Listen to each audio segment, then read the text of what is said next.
मित्रांनो, माझे नाव देवांशू राऊत. मी त्या 6व्या वर्गात शिकतो. मी माझ्या शाळेचे नाव आनंद प्रायमरी स्कूल. मी आज तुम्हाला युनिव्हर्सल ट्रूथचं डायरेक्ट इनडायरेक्ट स्पीच शिकवणार आहे. पहिलं काहीच करायचं नाही. Ram sed, comma double inverted, 2 and 2 makes 4. काय करायचं नाही. राम सेड जसं जर इथं दोघं आले असन, राम आणि सीता आली असन, तर तिथं तोड वापरायचा आहे. तिथं राम इथं एकटा आहे. राम सेड दॅट कनेक्ट म्हणून दॅट. हा दॅट मग काय कोणता कंजंक्शन झाला तर कोऑर्डिनेटिंग कंजंक्शन झाला. मग कोऑर्डिनेटिंग कंजंक्शन आणि जेवढं वाक्य आता 2 and 2 makes 4 he universal truth असते. म्हणजे हे कधी बदलत नसते.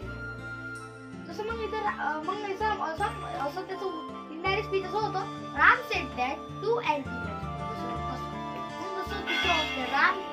Ram said to Sita sun rises in east. मग असं आपल्याला करायचं आहे इनडायरेक्ट स्पीच करत असताना राम टोल्ड करायचा आहे. दोघं आहे टोल्ड करायचा. Ram told to Sita